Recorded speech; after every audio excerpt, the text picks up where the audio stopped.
तो मुसद्दिक साहब, मेरा भाई शहरयार अफरीदी साहब से शुरू करें। चले, अब आप क्योंकि गवर्नमेंट भी हैं, चलें जैसे तो आपकी, और सेनेटर भी हैं आप, तो ये बताएं कि खैबर पख्तूनख्वा से सेनेट की 11 सीटें खाली हैं और कल चेयरमैन और डिप्टी चेयरमैन सेनेट का इलेक्शन हो रहा है। इतनी जल्दी क्या है? ये सीटें अगर फिल हो जाएं उसके बाद करवा लें इलेक्शन। ये मेरे ख्याल में आपके सवाल में ही आपका जवाब है। ये 11 सीटें खाली हैं, ये 11 सीटें कब भरेंगी, ये 11 सीटें कब तक भरेंगी, ये किसी को मालूम नहीं है। और अगर ये 11 सीटें नहीं भरेंगी तो फिर असम्बलियाँ फ़ाल नहीं होंगी, फिर असम्बलियाँ इसी तरह चलती रहेंगी। इस वजह से मेरा ख्याल है कि ये जो तमाम मामलात चल रहे हैं, अगर मैं इसको थोड़ा सा पीछे ले जाऊं तो इलेक्शन के ऊपर हर बंदा ही नाराज़ था। हमारी पार्टी के कुछ लोग, अभी हम गप्पी मारे थे, उन्होंने नाराज़गी का इजहार किया है। शहरयार अफरीदी साहब की पार्टी के बहुत से लोग नाराज़ हैं, वो समझते हैं बिल्कुल उनसे इलेक्शन चुराया गया है। मौलाना साहब जो हैं वो शहरयार अफरीदी साहब की पार्टी से नाराज़ हैं, वो समझते हैं उनसे इलेक्शन चुराया गया है। बलूचिस्तान में लोग समझते हैं सबसे इलेक्शन चुराया गया है।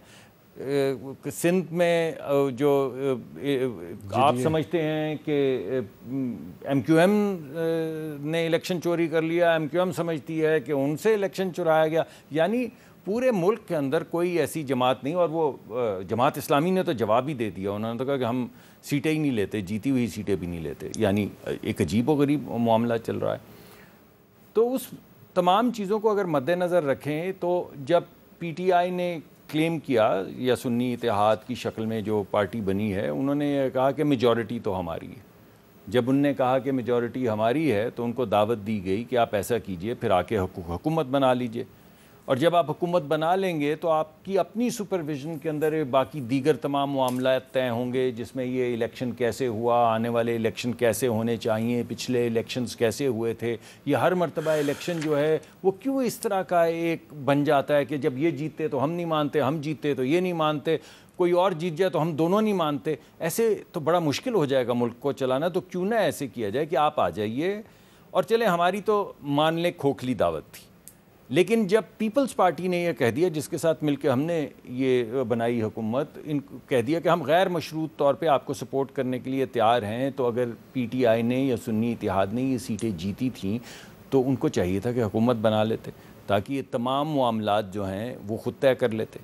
दूसरी बात ये कि हाउस के अंदर बेशुमार पार्टीज़ थी जिन्होंने लिस्टें जमा करवा रखी थी। यानी हाउस के अंदर नेशनलिस्ट और ये वो तमाम जमातें थीं जो अपनी लिस्टें जमा करवा दी हुई थी। अब मुझे वो याद नहीं है कि वो कौन सी पार्टी, मजलिस वाहिदुल मुस्लिमीन, शायद उनने भी कोई जमा करवाई। तो जब आपने पहले फैसला कर लिया कि आप उनके साथ मिलके उसमें जम हो के इलेक्शन लड़ेंगे तो आपके पास इजाफी सीट्स की गुंजाइश मौजूद थी। तो अगर आप कोई कॉन्स्टिट्यूशनल क्राइसिस नहीं पैदा करना चाह रहे थे तो आप उनको साथ, उनके नाम से सुन्नी इत्तेहाद को साथ मिला के चलते, ताकि ना ये 11 सीट्स वाला मामला रहता, ना कोई और मामला रहता। तो मैंने 2 नुकात आपके सामने पेश किए। पहले मैंने कहा कि एक आईनी बहरान पैदा हुआ जब इनने कहा कि हम हुकूमत नहीं बनाएंगे, आपको भी नहीं बनाने देंगे।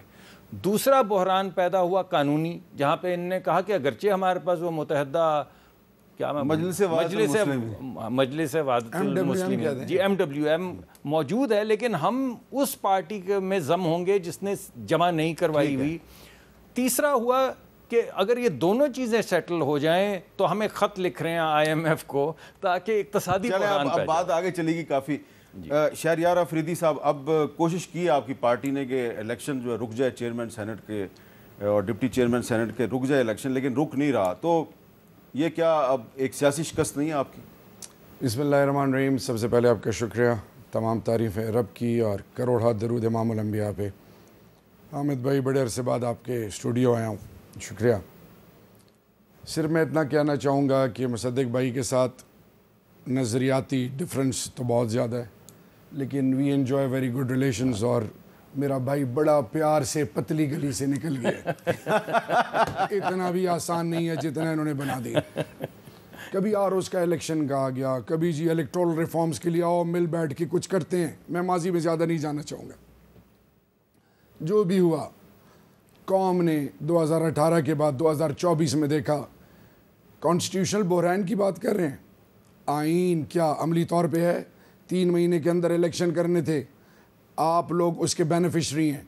क्या हुआ? नंबर 1। नंबर 2, जब पार्लियामेंट के अंदर हम आए तो 8 फरवरी को पाकिस्तानी कौम ने जब सबको रिजेक्ट कर दिया और ख़ान की सोच, ख़ान के विज़न और ख़ान की अप्रोच को ओन किया और उस पर हर खौफ के बुत को तोड़ते हुए आगे चलते गए, तो आज मेरे सिर्फ पंजाब से 81 नेशनल असेंबली के 47 फॉर्म 47 के फैक्ट्रीज़ हैं।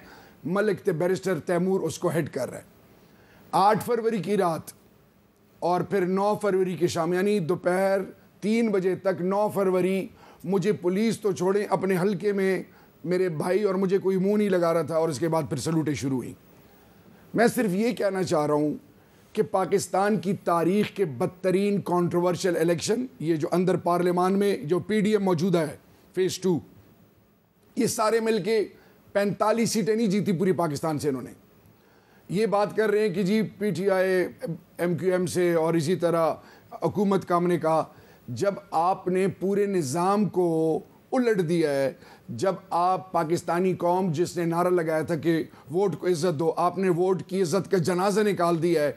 आपने पाकिस्तानी कौम को उनकी औकात दिखा दी है कि तुम्हारी कोई औकात नहीं, और इसी तरह डिसीजंस को ऊपर से आएंगे। हम तो सर हाथ ऐसे पकड़ के ग़ुलामों की तरह सर झुका के आपकी सोच पे चलेंगे। फिर वो जो मुआहदे करते फिरते थे कि सिविल सुप्रीमेसी और फलाना, they have become a scar on the face of democracy. ये वो पार्टियां जिसमें पीपल्स पार्टी और PMLN, प्लीज़ फॉरगिव मी, और वो जो इनके अलीफ थे और वो जो इनके कैंडिडेट्स थे, जो यानी 5000 के मोबाइल को स्नैच करते बंदे को कराची और बड़े शहरों में मार दिया जाता। एक बंदे को कहते हैं जी MNA बने, वो कहते जी MNA मैं बना ही नहीं हूँ, MPA मैं बना नहीं हूँ, PTI जीती है।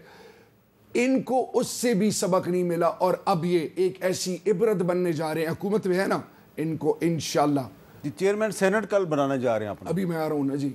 जैसे इन्होंने leader of the opposition Omar Ayub साहब ने पॉइंट ऑफ ऑर्डर रेज किया कि जी विमेन रिजर्व सीट्स का फैसला नहीं हुआ, अब किस तरह ये तमाम प्रोसेस चला रहे हैं, प्राइम मिनिस्टर का इलेक्शन और इसी तरह अब स्पीकर का इलेक्शन, डिप्टी स्पीकर।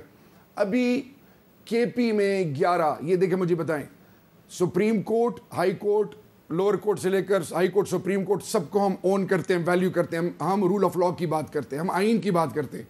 मुझे बताएं, who is the custodian of the house? Speaker. Parliament supreme है, यू कैन नॉट डिक्टेट। मैं लीगल एक्सपर्ट नहीं हूं, रीच आउट टू एनीवन। मुझे बताएं, आपने 2 सीटों वालों को बांटना शुरू कर दिया, आप हतमताई बने हुए हैं, ये औरतों की सीटें तुम ले लो, ये तुम ले लो, ये तुम्हारे बाप दादा की मिरास है, ये मुल्क तुम्हारा है, ये किसी और का नहीं है। So coming back, please, I might sound bit crude, लेकिन हामिद भाई, हम इस मुल्क की बुनियादों को खोखला कर रहे हैं। हम पाकिस्तानी कौम को मजबूर कर रहे हैं कि वो वॉलेटाइल होकर फट पड़े। लेकिन आज मैं आपको इनको कहना चाह रहा हूँ, आपकी सियासत ख़त्म हो गई इंशाल्लाह।